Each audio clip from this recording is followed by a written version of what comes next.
Party के राष्ट्रीय अध्यक्ष विद्यासागर मंडल ने कहा कि इस बार भी हर समय की तरह बिहार विधानसभा चुनाव में जातिवाद हावी है, लेकिन उनकी पार्टी का अहम मुद्दा नवजीवन लाने का है।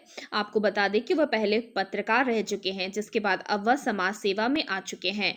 उन्होंने कहा कि बिहार में अभी तक कोई विकास नहीं हुआ, बिहार पूरी तरह से अंधकार में है। सरकार के पास ना तो कोई विजन है और ना ही कोई प्लान। वो एक ऐसे नए बिहार को देखना चाहते हैं जहां जाति और धर्म से ऊपर उठकर बिहार का नव निर्माण कर सकें। 7 से 15 साल बनाम 15 साल उन्होंने भी रोजगार को चौपट किया। पढ़े लिखे लोग सिक्योरिटी गार्ड की नौकरी करने पर मजबूर हो गए शहरों में जाकर। वैसे ही इस गवर्नमेंट ने जो पढ़े लिखे युवा हैं उनके लिए एक सिंगल कोई उपाय उन्होंने नहीं किया रोजगार के लिए। तो मेरा मानना ये है कि बिना पैसे के कोई भी युवा लाश के समान होता है। तो आप अगर रोजगार नहीं दे रहे हैं तो खजाने के जो पैसे हैं जो करप्शन में जा रहा है, कम से कम उन सारे युवाओं को जो बेरोजगार है उन्हें 3,000 रुपये बेरोजगारी भत्ता के तौर पर आप उन्हें दें। साथ ही मेरी मांग थी वृद्धा पेंशन को लेकर। 400 रुपये वृद्धा पेंशन मिलते हैं, जो एक मजाक है, गवर्नमेंट मजाक कर रही है। मुझे लगता है कि बुजुर्गों के साथ मजाक ये ठीक नहीं है। उन्हें इमिडिएटली 1,000 रुपये कर दिया जाए वृद्धा पेंशन के तौर पर। इन मांगों को लेकर हमने 5 सूत्री मांगों को लेकर पटना के गर्दनी बाग में और मधुबनी के कलेक्ट्रेट के सामने हमने थालियां पीटी थी, क्योंकि सरकार तो बहरी है। सरकार तो इतनी तनाशाह हो गई है कि उन्हें कोई फर्क नहीं पड़ता है। उनके मन में ये बैठ गया है कि हर हाल में जनता हमें वोट करेगी, क्योंकि आपको पता है कि बिहार में जाति और धर्म में पूरा जो समाज है वो उलझा हुआ है। जो यहाँ वोट है, जो कैडर हैं, सो बटे हुए हैं। मैं जनता से ये अपील करना चाहता हूँ कि आप इन जाति और धर्म से बाहर निकलिए। आप इन सिंबल को नकारिए। जब तक आप नकारेंगे नहीं, आपका भला नहीं होने वाला है। कर दीजिए, धारा के आधार पर वोट कर दीजिए।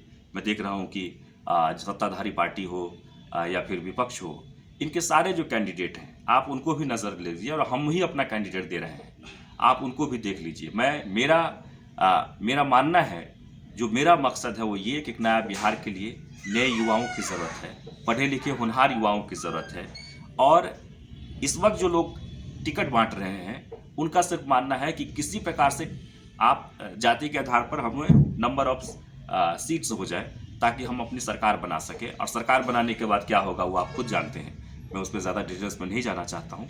लेकिन कुल मिलाकर थाली पीटने, आपने जो पहला सवाल, उस दूसरा सवाल जो आपने पूछा था, थाली पीटने का मेरा यही अर्थ है कि मैं थाली पीट कर सरकार को गहरी नींद में जो सरकार सो रही है उसे जगाने की कोशिश कर रहा था। और आपको एक बात और हम बता दें कि मैंने सरकार को जगाने के लिए ही झूठ के शोर में सच जो दब गया है, उस सच को उजागर करने के लिए हमने माइक का सहारा लिया है। मेरे जो पार्टी का सिंबल है वो माइक छाप है, और माइक का हमने सहारा लिया है। और मैं पूरे बिहार घूम घूम कर उन सभी महान आत्माओं को जगाने की हम कोशिश कर रहे हैं जो बिल्कुल ही गहरी नींद में सो रहे हैं। इलेक्शन का टाइम है, 1 महीना ही है आपके पास। आप अपने भविष्य का निर्माण कर लीजिए। अगर आपने अब नहीं समझा तो मुझे लगता है कि बहुत देर हो जाएगी। ये आसान किसी के लिए भी कुछ भी नहीं होता है। जब आप कोई कामयाबी हासिल करते हैं या कोई आप मकसद बनाते हैं। आपने माझी माउंटेन मैन फिल्म देखी है?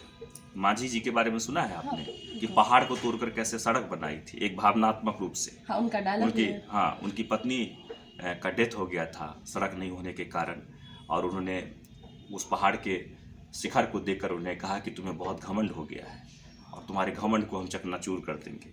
और उन्होंने एक संकल्प के साथ जो शुरुआत की, कितनी विघ्न, कितनी बाधाएं उनके जीवन में आए, लेकिन वो पीछे नहीं हटे।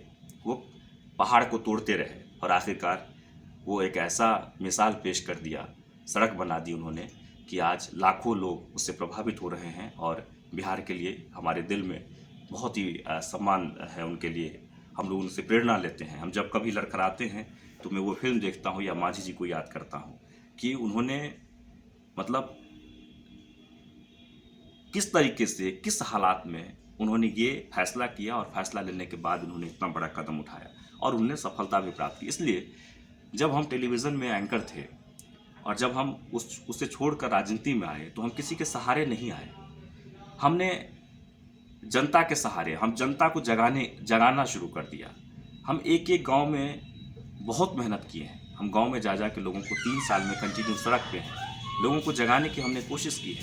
और तब हमने अपने राजनीति की बुनियादी ढांचा हमने तैयार की है। तो मुझे लगता है कि मुश्किलें तो बहुत हैं।